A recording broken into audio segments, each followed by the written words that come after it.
Assalamu alaikum viewers, I welcome you all on my channel Knowledge Mania.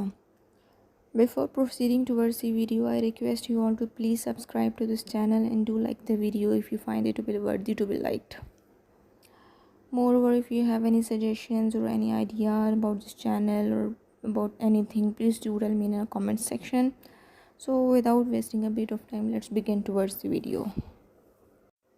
Today I'm making a video about the article of Dawn, name of which is The Velvet Glove, and the article is written by Arfa Noor.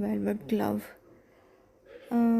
Basically the term refers to a person who seems to be very gentle and kind and polite, but actually he is very firm, he is determined, he is forceful. اب اس article میں جو یہ term use ہوئی ہے نا، یہ use ہوئی ہے جنرل اشفاق پرویز کیانی کے لیے.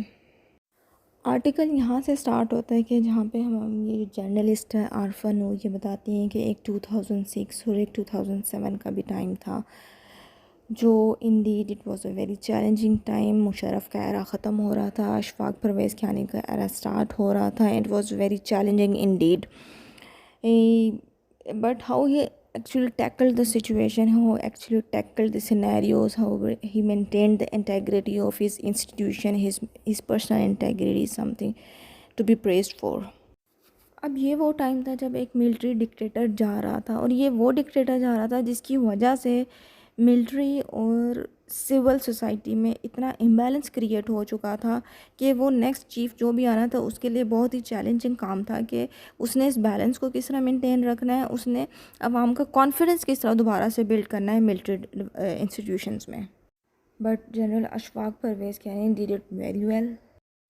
جنرل کیانی کا اگر ہم ایک بہت اچھا موو دیکھیں تو اس نے یہ کیا تھا کہ اس نے ملٹری انوالومنٹ جو ہے وہ گورنمنٹ ڈپارٹمنٹس میں سے بہت زیادہ کم کر دی تھی. اس نے بہت سارے اپنے آفیسرس کو بلا لیا تھا جو گورنمنٹ ڈپارٹمنٹس میں اپنی ریٹائرمنٹ کے بعد سرو کر رہے تھے. اس کے علاوہ جی ایچ کا کوئی کام ہو رہا تھا E10 اسلام آباد میں، اس نے due to the financial situation of the country وہ رکوا دیا تھا. اس کے علاوہ جو بجٹ ڈیفنس کو الوکیٹ ہوتا ہے اس نے اس کی ٹرانسپیرنسی بھی بڑھا دی تھی. یہاں پہ عارفہ نور اطہر عباس کی بھی تعریف کری. Who was a spokesperson of general Kayani. She said that کہ he was a very soft spoken person. He has the ability to understand changing nature of the channels and the public relations with the advent of news channels. General Kayani کے دور میں media, civil society اور military کا ایک healthy relation چل رہا تھا. اب اگر ہم تصویر کا دوسرا رخ دیکھیں تو یہ بھی کہا جاتا ہے کہ جنرل کیانی کی پالیٹکس میں انوالومنٹ تھی which was very away from the public eye. اس زمانے میں بھی ہمارے کیبنٹ منسٹرز جو ہیں وہ GHQ جاتے تھے، میٹنگز کے لیے بھی جاتے تھے، اور ایونچولی جو بہت سارے کیبنٹ کی چوائسیز تھیں وہ انفلوئنس ہوتی تھیں جنرل کیانی کی وجہ سے. But all this was behind the closed doors.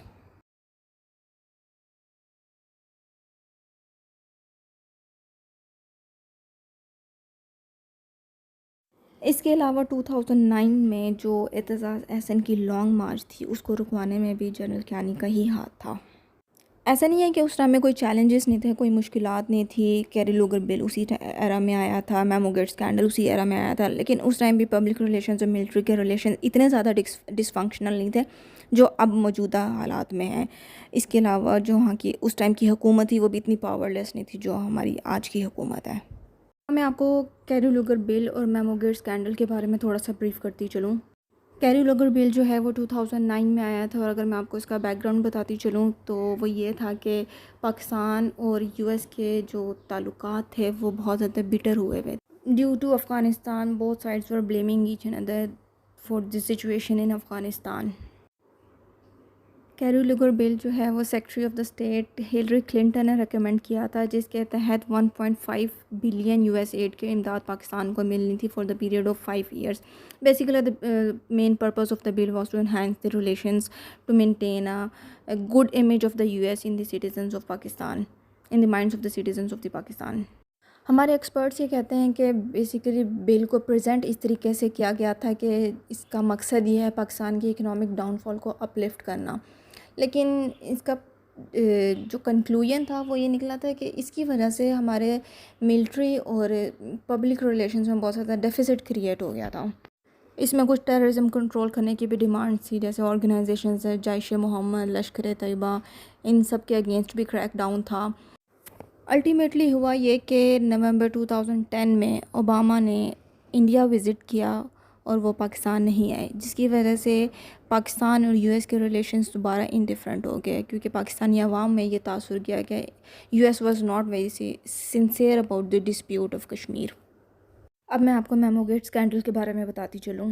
یہ ایک سیکرٹ میمو تھا جو گورنمنٹ آف پاکستان کی طرف سے بھجوایا گیا تھا through the ambassador Husain Haqqani to the military officer Mike Mullen, جس میں ایک ملٹری ایڈ مانگی گئی تھی پاکستانی حکومت کی طرف سے.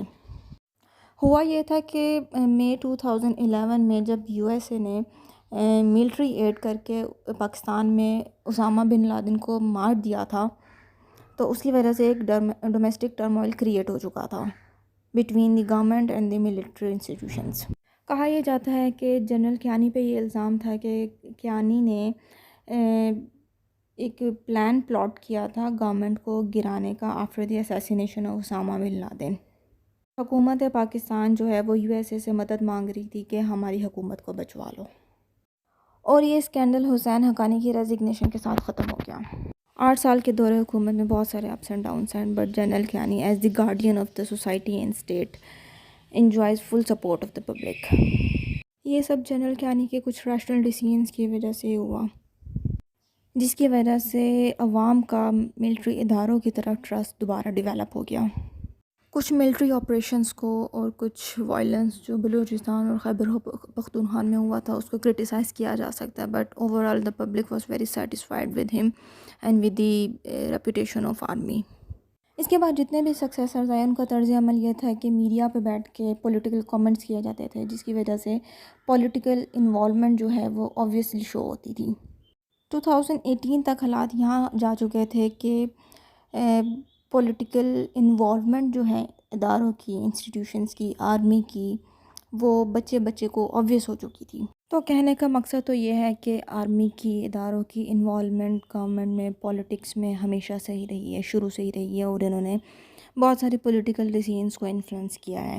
لیکن how you actually tackle the situation, how you maintain the scenarios is something different, and general Kayani was being praised for this thing. آج 15 سال بعد بھی ہم اسی قسم کی پولیٹیکل انسرٹینٹی سے گزر رہے ہیں، جہاں پہ جو پولیٹکس کی ٹرانزیشنز ہیں وہ الیکشنز کی بجائے بیہائنڈ دا کلوز ڈورس گلی کوچوں میں ہو رہی ہیں. اداروں کی عزت اور احترام کرنے کے بجائے ان کو بدنام کیا جا رہا ہے، ان کو کرٹیسائز کیا جا رہا ہے. اور یہ سچویشن جب ہماری اکنامک سچویشن بالکل ڈاؤن فال پہ ہے، ہماری سیکیورٹی سچویشن ڈاؤن فال پہ ہے، نیکسٹ جو بھی دور حکومت آئے گی ملٹری کے لیے حالات پھر بھی مشکل ہیں. اینڈ میں آتھر یہ سجیسٹ کر رہی ہیں کہ نومبر 2022 میں جو بھی نیکسٹ چیف کی تعیناتی ہوگی وہ جنرل کیانی سے ضرور انسپریشن لے سکتا ہے. اور یہاں پہ بہت آرام سے کہا جا سکتا ہے کہ پولیٹیکل پروسیس کو وداؤٹ انٹرپشن کیری کیا جائے، but in realities it is actually not possible. Thank you so much for watching the video. اللہ حافظ.